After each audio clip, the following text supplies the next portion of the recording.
కడియం శ్రీహరి గారు 40 ఏళ్లుగా విలువలు లేని రాజకీయాలు నడుపుతున్నాడు. స్వార్థపూరితమైన రాజకీయాలు చేస్తున్నాడు. మళ్ళీ తనే విలువలు గల వ్యక్తినని చెప్పి తనకు తాను బాగా ఊదుకుంటున్నాడు. కడియం శ్రీహరి రాజకీయాలకు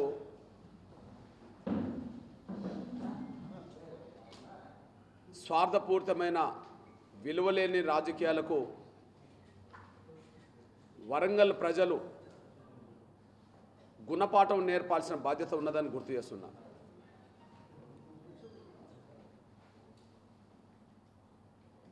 ఆయనకే విలువలు లేవు, విలువలతో కూడిన రాజకీయాలు ఆయన చేయడు. తన కోసం తన కుటుంబం కోసమే స్వార్థపూరితమైన రాజకీయాలు చేస్తాడు. మళ్ళీ తనకే ఏదో విలువలు ఉన్నట్టుగా మాట్లాడుకుంటుంటాడు, తనకు తాను భజన చేసుకుంటుంటాడు. నేను సూటిగా కడియం శ్రీహరి గారిని సూటిగా ప్రశ్నిస్తున్నా. నీకు విలువలు ఉంటే, విలువలతో కూడిన రాజకీయాలు చేయదలుచుకుంటే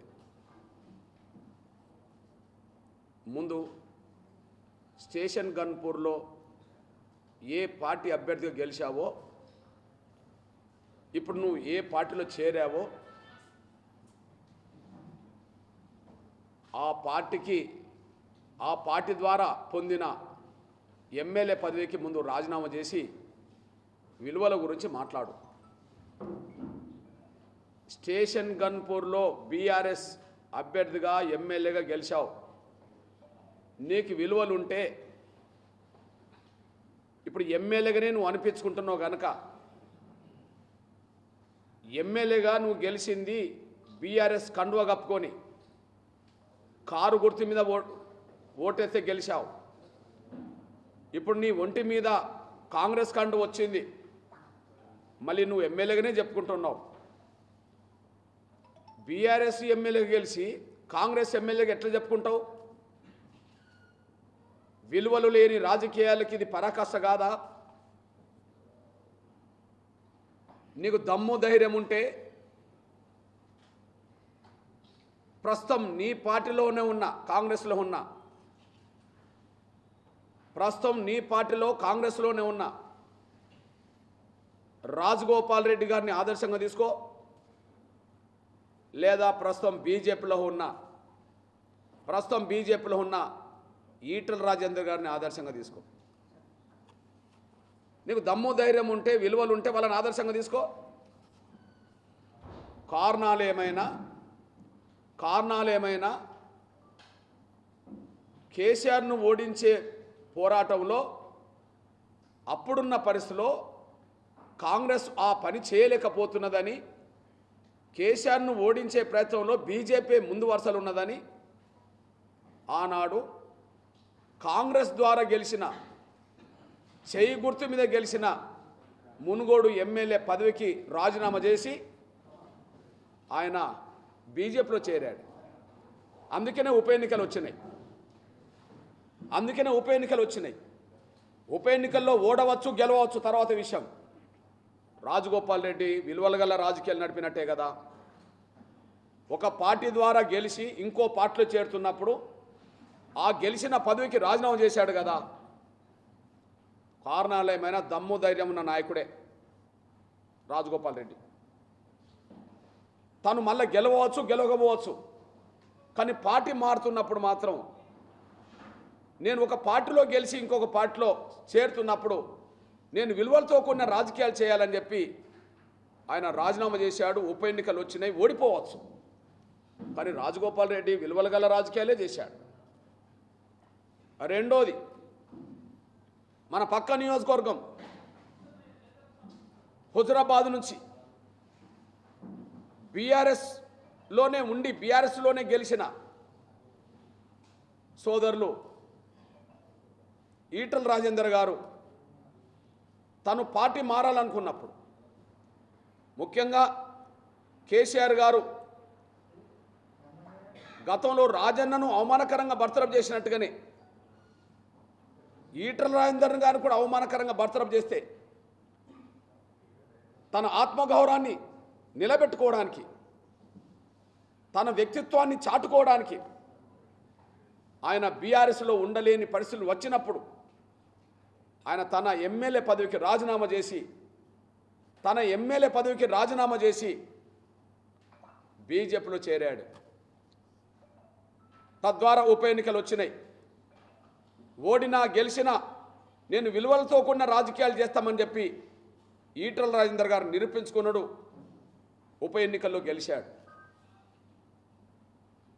ఒక పార్టీలో గెలిచి ఇంకో పార్టీలో మారుతున్నప్పుడు రాజగోపాల్ రెడ్డి గారు ఎమ్మెల్యే పదవికి రాజీనామా చేశాడు. ఓటమిని కూడా ఎదుర్కొన్నాడు. ఈటల రాజేందర్ గారు ఎమ్మెల్యే పదవికి రాజీనామా చేసిండు. ఆయన గెలిచి చూపించాడు ఉప ఎన్నికల్లో. నువ్వెందుకు పారిపోతున్నావు? నీకు వ్యక్తిత్వం ఉంటే, నువ్వు గొప్ప విలువలు గల రాజకీయ నాయకుడు అనుకుంటే అసలు నువ్వెందుకు పారిపోతున్నావు? నీకేం వ్యక్తిత్వం ఉన్నది? నువ్వు ముందుగా రాజీనామా చేయాలి కదా. నువ్వు రాజీనామా చేయాలి కదా. నిన్ను చేర్చుకున్నది ఎవరు? రేవంత్ రెడ్డి. నీ కండువ కప్పింది ఎవరు? రేవంత్ రెడ్డి. ఎవరి ద్వారా కండువ కప్పించుకున్నావు? రేవంత్ రెడ్డి ద్వారా. రేవంత్ రెడ్డి గారు మాట్లాడిన ఉపన్యాసం ఏంటిది? రేవంత్ రెడ్డి గారు మాట్లాడిన ఉపన్యాసం ఏంటిది? ఎవరన్నా ఒక పార్టీలో గెలిచి ఇంకో పార్టీలో చేరుతున్నప్పుడు ఆ పదవికి రాజీనామా చేయకుండా ఎవరన్నా పార్టీలో చేరితే వాళ్ళను రాళ్లతో కొట్టి చంపండి అన్నాడు.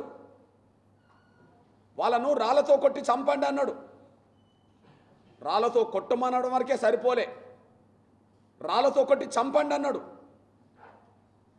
అంతేకాకుండా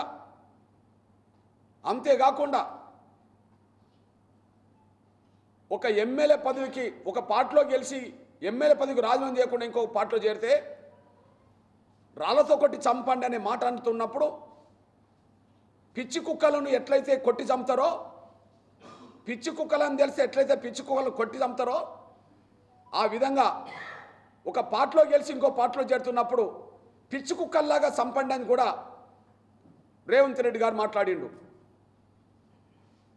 ఆయన మాట్లాడిన ఉపన్యాసం మొత్తం వైరల్ అవుతూనే ఉన్నది. మరి నువ్వు పిచ్చి కుక్క కంటే హీనం అన్నట్టే కదా.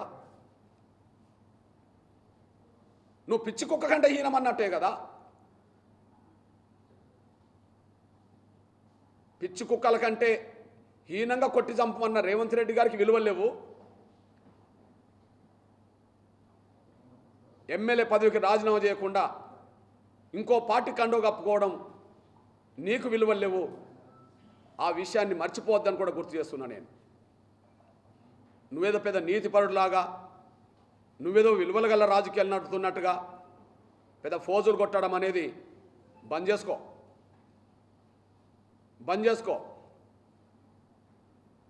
నా మీద విమర్శలు పెడితే సహించేది లేదని మాట్లాడుతున్నాడు ఆయన. ఏంటి సహించేది? నేను వ్యక్తిగత స్వార్థపర రాజకీయాలు చేస్తలేను. నీలాగా చేస్తలేను. అందరూ బాగుపడాలనుకునేటోని నేను. అందులో మీరు కూడా బాగుపడాలంటోనే. అందరూ బాగుపడాలని కోరుకునేటోని. వ్యక్తిగత రాజకీయ లబ్ధి కోసం మేము ప్రయత్నం చేస్తలేము. అదే ప్రయత్నం చేస్తే మీరు టీడీపీలో ఉన్నప్పుడు నాకు 2 సార్లు పెద్దపల్లి పార్లమెంట్ టికెట్ వచ్చింది, రాజ్యసభ సీటు కూడా వచ్చింది, నిరాకరించుకున్నాం. ఇప్పుడు మీరు కాంగ్రెస్లో చేరారు. ఇప్పుడు మీరు కాంగ్రెస్ చేరి ఇప్పుడు టికెట్ తెచ్చుకున్నారు. కానీ 2009లో వరంగల్ పార్లమెంట్ సీటు నాకే రాజశేఖర్ డిక్లేర్ చేస్తా అన్నాడు. 2007లో నాకు రాజశేఖర్ గారు నాకు ఎమ్మెల్సీ ఇచ్చాడు, నిరాకరించుకున్నాం. జగన్మోహన్ గారు లాంటి వ్యక్తి 2013లో నాకు రాజ్యసభ ఇస్తాను ప్రతిపాదన పెట్టిండు. మేము వద్దనుకున్నాం. తీసుకోదలుచుకుంటే ఆర్ కృష్ణయ్యలాగా తీసుకోవచ్చు, ఆయన తెలంగాణ బిడ్డే. ఇప్పుడున్న Warangal parliament seat reservation seat కూడా 3 నెలలుగా ప్రధాన పత్రికలు ప్రధాన టీవీలు కూడా ఇది కృష్ణమాది గారికి బీజేపీ కేటాయించబోయే సీట్ అని చెప్పి ప్రచారం చేసింది. అది ప్రచారమే కాదు, ప్రచారంలో వాస్తవం కూడా ఉన్నది. కానీ నాకైనా నిరాకరించుకున్నాం. మేము మాదిగల్లో కానీ సమాజంలో పేద వర్గాల్లో కానీ ఎవరన్నా ఎదుగుతుంటే ప్రోత్సహించటం వాళ్ళం, ఎవరి నోటికాడు కూడు తీసుకున్న వాళ్ళం కాదు. మాకు వచ్చిన అవకాశాలు ఇంకోరికి ఇప్పించి ఉన్న వాళ్ళం. ఎవరి నోటికాడు కూడు తీసుకున్న వాళ్ళం కాదు, మాకు వచ్చిన అవకాశాలను ఇంకోరికి ఇప్పించుకున్న వాళ్ళం. అందులోనే విలువలతో బతుకుతున్నాం. అట్లాంటి విలువలతో బతకడమే గర్వంగా బతుకుతున్నాం. స్వార్థపరమైన రాజకీయాలు చేస్తున్నది నువ్వు.